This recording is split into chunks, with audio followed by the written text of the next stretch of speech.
Test 1. La Fée Prépa Édition. Niveau DELF B2. Compréhension de l'oral. Avant chaque écoute, vous entendez le son suivant. Pour répondre aux questions, cochez la bonne réponse. Exercice 1. Vous allez écouter 2 fois un document. Vous écoutez une émission à la radio. Lisez les questions.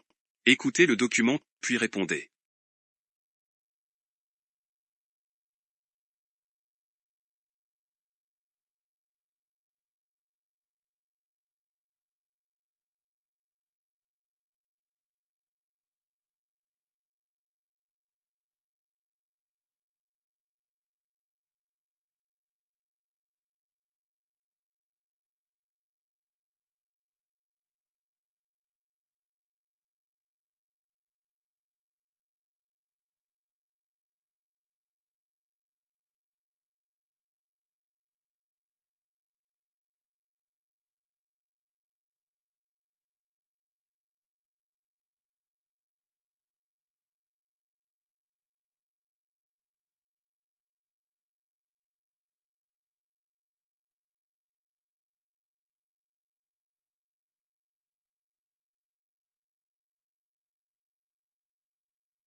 Comment mieux réguler l'accès aux écrans pour les plus jeunes. Un comité d'experts vient d'être nommé par Emmanuel Macron pour plancher sur ce sujet. Il a 2 mois donc pour rendre ses conclusions. Oui, composé de 10 experts, psychiatres, neurologues, spécialistes de l'éducation ou de l'industrie numérique. Ce groupe de travail a pour mission d'établir une synthèse de l'impact des écrans sur la santé des moins de 18 ans, d'évaluer l'efficacité des dispositifs de régulation existants, comme le contrôle parental par exemple, et de proposer d'ici fin mars un consensus scientifique sur le bon usage des écrans. Rappelons qu'en France, l'usage des jeux vidéo est préoccupant pour un adolescent sur 8 et qu'à 15 ans, 5% des garçons et 11% des filles ont un usage problématique des réseaux sociaux. Alors il y a déjà eu énormément d'études sur l'impact des écrans. Pourquoi c'est aussi compliqué d'établir un consensus sur leur usage ? Parce que même si les études sont nombreuses, leurs conclusions sont souvent nuancées et le sujet complexe, car l'impact des écrans ne dépend pas que de l'âge évidemment ou du nombre d'heures d'utilisation. Il y a aussi la question du contenu et de l'accompagnement des usages numériques par les adultes.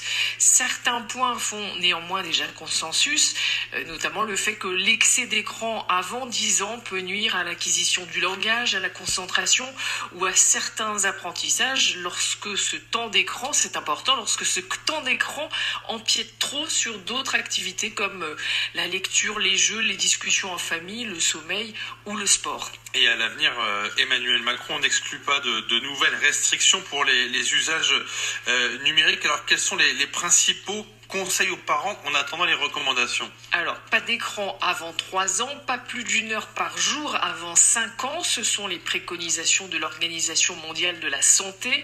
Ensuite, pas d'écran à table, ni dans la chambre, et pas non plus d'écran 1 heure au moins avant l'endormissement. Là-dessus, tous les experts sont d'accord. Par ailleurs, indique le Haut Conseil de la santé publique, il est aussi nécessaire que l'utilisation d'outils numériques soit compatible avec au moins 2 heures d'activité quotidienne en extérieur.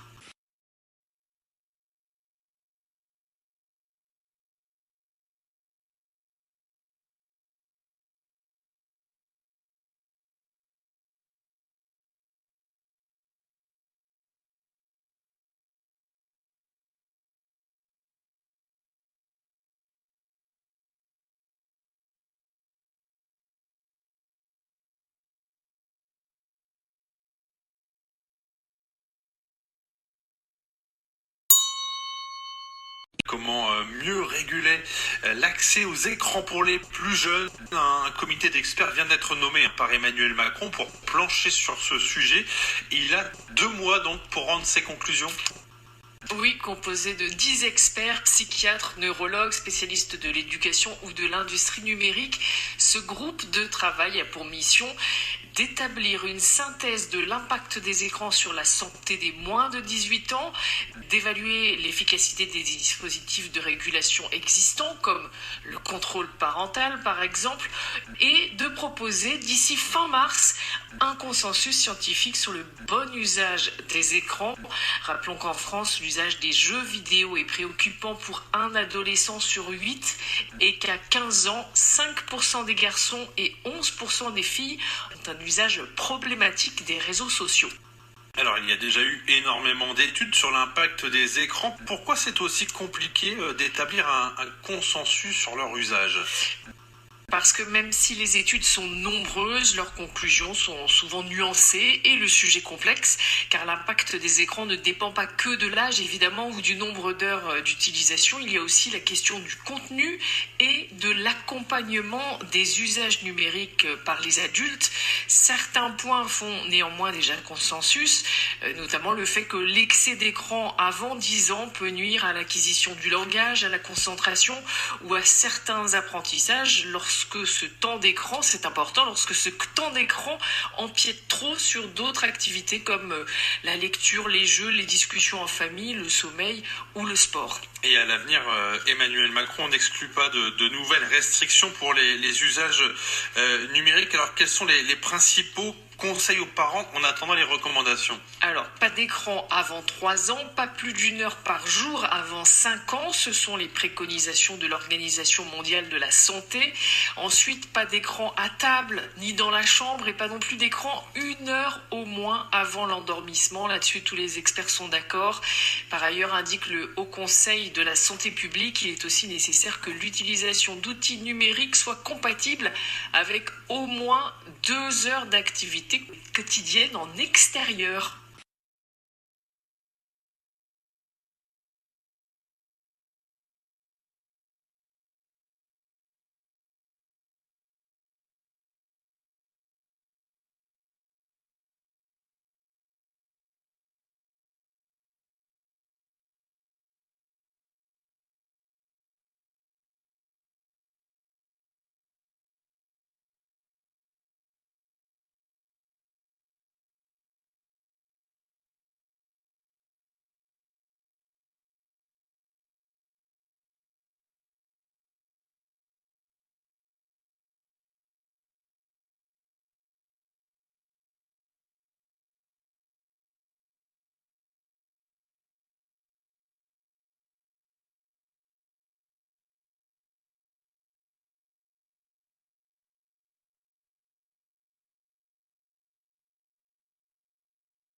Fin de l'exercice 1.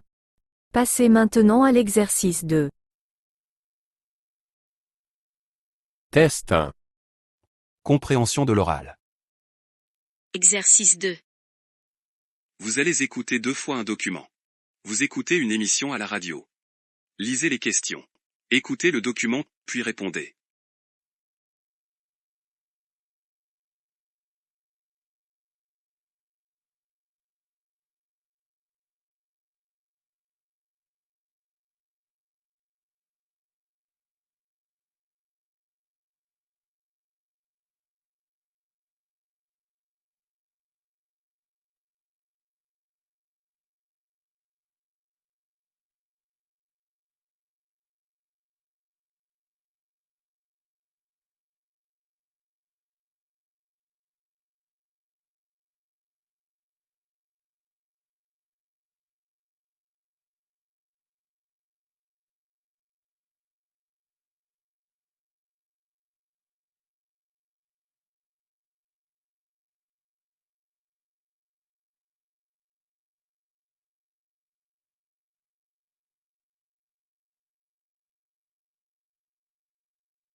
« 2023 a été l'année de l'IA, 2024 sans doute aussi, on s'en est rendu compte lors du CES de Las Vegas, le méga salon de l'électronique aux États-Unis, qui est à l'image de la société, des voitures aux réfrigérateurs en passant par les ordinateurs, par les drones, l'IA est partout. William Elong, pourquoi selon vous le phénomène a-t-il pris si vite, ou en tout cas s'est amplifié à une telle vitesse ?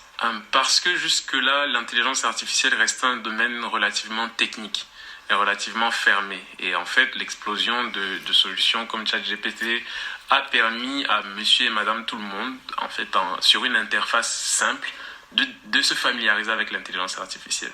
Eh bien, ça change tout. Quand vous avez 100 millions de personnes qui peuvent accéder à de l'IA et quand vous en avez quelques dizaines de milliers qui ont une expertise métier, eh bien, ça change totalement la donne parce que dans ces millions d'utilisateurs, vous avez des professionnels, des gens du secteur public, des gens dans tous les métiers. Eh bien, c'est comme cela que l'IA infuse la société. En parallèle, on voit que l'intelligence artificielle suscite de nombreuses craintes, des interrogations du fait d'une méconnaissance des enjeux, mais aussi du manque criant de réglementation, d'encadrement de cette technologie. Vous trouvez ces discours et ces craintes légitimes ? Alors, oui et non. Maintenant, il faut préciser les choses. Aujourd'hui, les discours de crainte sur l'intelligence artificielle sont exprimés premièrement par des entreprises qui sont elles-mêmes souvent des entreprises d'IA. Premier point.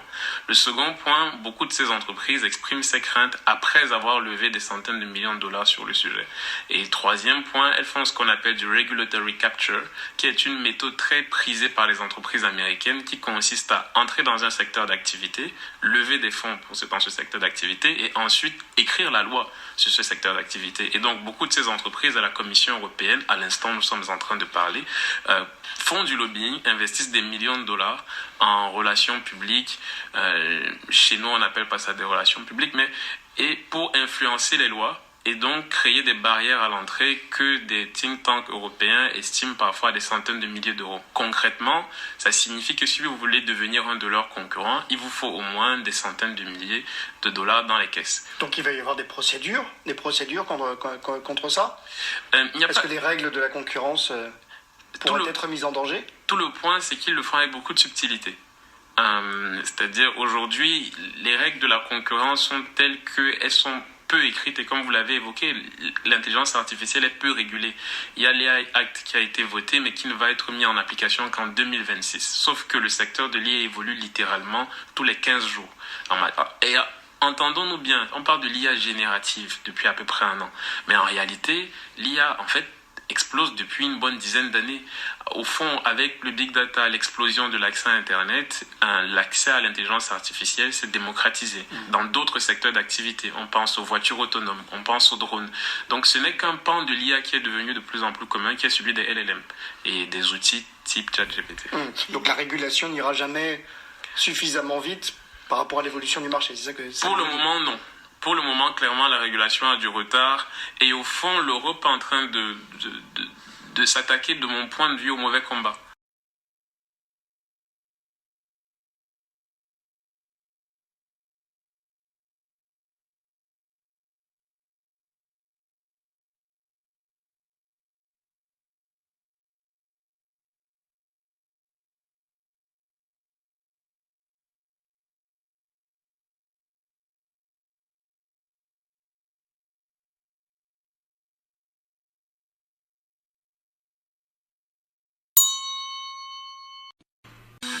« 2023 a été l'année de l'IA, 2024 sans doute aussi, on s'en est rendu compte lors du CES de Las Vegas, le méga salon de l'électronique aux États-Unis, qui est à l'image de la société, des voitures aux réfrigérateurs en passant par les ordinateurs, par les drones, l'IA est partout, William Elong. Pourquoi selon vous le phénomène a-t-il pris si vite ? Ou en tout cas s'est amplifié à une telle vitesse ? Parce que jusque-là, l'intelligence artificielle reste un domaine relativement technique et relativement fermé. Et en fait, l'explosion de solutions comme ChatGPT a permis à monsieur et madame tout le monde, en fait, sur une interface simple, de se familiariser avec l'intelligence artificielle. Eh bien, ça change tout. Quand vous avez 100 millions de personnes qui peuvent accéder à de l'IA et quand vous en avez quelques dizaines de milliers qui ont une expertise métier, eh bien, ça change totalement la donne parce que dans ces millions d'utilisateurs, vous avez des professionnels, des gens du secteur public, des gens dans tous les métiers. Eh bien, c'est comme cela que l'IA infuse la société. En parallèle, on voit que l'intelligence artificielle suscite de nombreuses craintes, des interrogations du fait d'une méconnaissance des enjeux, mais aussi du manque criant de réglementation, d'encadrement de cette technologie. Vous trouvez ces discours et ces craintes légitimes ? Alors, oui et non. Maintenant, il faut préciser les choses. Aujourd'hui, les discours de crainte sur l'intelligence artificielle sont exprimés premièrement par des entreprises qui sont elles-mêmes souvent des entreprises d'IA. Premier point. Le second point, beaucoup de ces entreprises expriment ces craintes après avoir levé des centaines de millions de dollars sur le sujet. Et le troisième point, elles font ce qu'on appelle du regulatory capture, qui est une méthode très prisée par les entreprises américaines qui consiste à entrer dans un secteur d'activité, lever des fonds dans ce secteur d'activité et ensuite écrire la loi sur ce secteur d'activité. Et donc, beaucoup de ces entreprises à la Commission européenne, à l'instant où nous sommes en train de parler, font du lobbying, investissent des millions de dollars en relations publiques. Chez nous, on n'appelle pas ça des relations publiques, et pour influencer les lois et donc créer des barrières à l'entrée que des think tanks européens estiment parfois à des centaines de milliers d'euros. Concrètement, ça signifie que si vous voulez devenir un de leurs concurrents, il vous faut au moins des centaines de milliers de dollars dans les caisses. Donc il va y avoir des procédures contre ça. Est-ce que les règles de la concurrence pourraient être mises en danger ? Tout le point, c'est qu'ils le font avec beaucoup de subtilité. C'est-à-dire, aujourd'hui, les règles de la concurrence sont telles qu'elles sont peu écrites et comme vous l'avez évoqué, l'intelligence artificielle est peu régulée. Il y a l'AI Act qui a été voté mais qui ne va être mis en application qu'en 2026. Sauf que le secteur de l'IA évolue littéralement tous les 15 jours. Et entendons-nous bien, on parle de l'IA générative depuis à peu près un an. Mais en réalité, l'IA, en fait, explose depuis une bonne dizaine d'années. Au fond, avec le big data, l'explosion de l'accès à Internet, l'accès à l'intelligence artificielle s'est démocratisé dans d'autres secteurs d'activité. On pense aux voitures autonomes, on pense aux drones. Donc ce n'est qu'un pan de l'IA qui est devenu de plus en plus commun, qui est celui des LLM et des outils type ChatGPT. Donc la régulation n'ira jamais suffisamment vite par rapport à l'évolution du marché, c'est ça que... Pour le moment, non. Pour le moment, clairement, la régulation a du retard. Et au fond, l'Europe est en train de s'attaquer, de mon point de vue, au mauvais combat.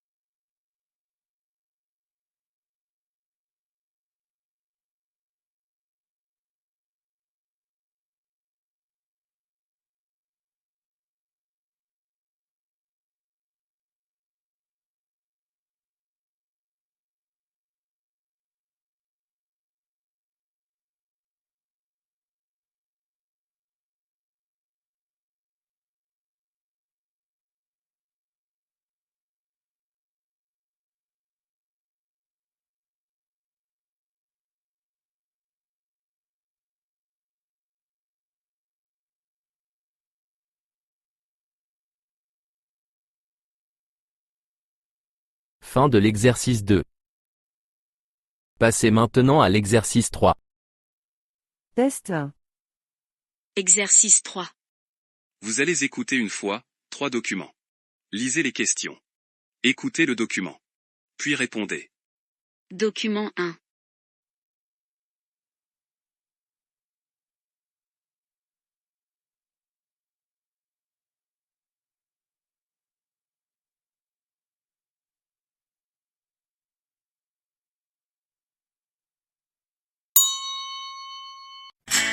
À Ytrac, dans le Cantal, rencontre automnale avec Mathieu Goubin, maraîcher bio à mi-temps. Il s'est lancé dans la culture de légumes il y a 5 ans, en signant un bail pour ce lopin de terre de 3000 m². Mais aujourd'hui encore, il ne dégage pas assez de revenus pour pouvoir abandonner totalement son emploi salarié dans un syndicat agricole. Vous avez fait le choix de vous installer il y a 5 ans, alors pourquoi ? Disons que j'avais envie de faire, en fait. De mettre les mains à la terre, de pas seulement travailler pour d'autres, mais travailler pour moi-même et aussi dans quelque chose qui avait du sens. et qui concrètement était utile à la population, à la société, en faisant le choix de l'agriculture biologique en particulier. Est-ce que vous avez ici de bons sur votre terrain? Des légumes diversifiés. Donc on a des tomates, on a des salades, on a des carottes.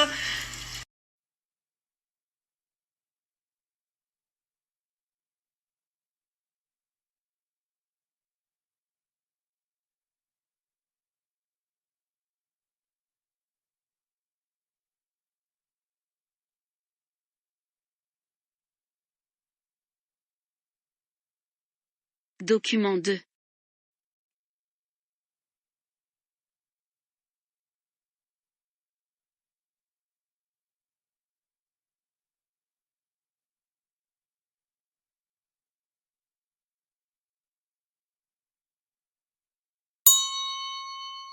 Ça n'est pas la première idée qui nous vient quand il fait froid. Effectivement, ce n'est pas intuitif d'ouvrir les fenêtres. Non. Et pourtant, même en hiver, eh bien, pour être créatif, mieux vaut bien aérer son bureau. C'est le résultat d'une étude très sérieuse menée par des chercheurs de l'université de Singapour. Par ailleurs, à part ouvrir la fenêtre, le fait de marcher améliore aussi la créativité. Voilà, des travaux de neurosciences ont montré que ceux qui réfléchissent en marchant ou ceux qui bougent ou s'étirent régulièrement tout en restant à leur bureau, ceux-là ont plus d'idées que les travailleurs immobiles et sédentaires. Et puis, la presque sieste semble aussi bénéfique pour la créativité. La presque sieste, c'est ce moment où les muscles se relâchent juste avant de s'endormir et qui fait, par exemple, qu'on va laisser tomber le stylo qu'on a dans la main. Eh bien, des chercheurs de l'INSERM, ont constaté que juste après cet instant, il faut se réveiller, effectivement, parce que à ce moment-là, les performances dans la résolution de problèmes sont largement augmentées. Certains scientifiques ont d'ailleurs joliment baptisé ce moment le moment Eureka.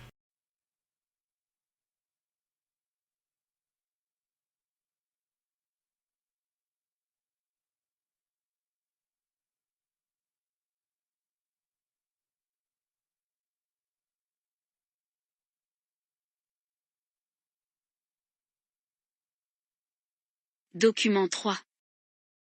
Lisez les questions. Écoutez le document. Puis répondez.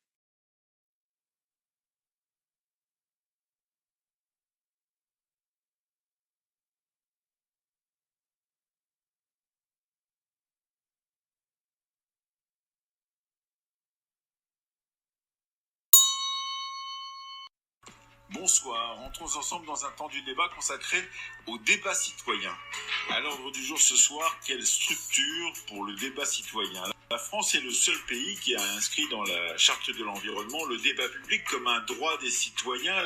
La Commission nationale du débat public, instaurée en 1997, est chargée de garantir ce droit. Mais l'État n'est pas le seul à vouloir organiser des débats citoyens sur des grandes questions de santé ou d'environnement. Des associations, des organisations non gouvernementales, des collectivités territoriales mettent en place des réunions d'information destinées à permettre aux citoyens d'acquérir des compétences afin de décider des travaux d'aménagement en connaissance de cause. Il faut simplement accepter parfois que les résultats de ces débats ne correspondent pas aux résultats attendus par ceux qui les ont commandés.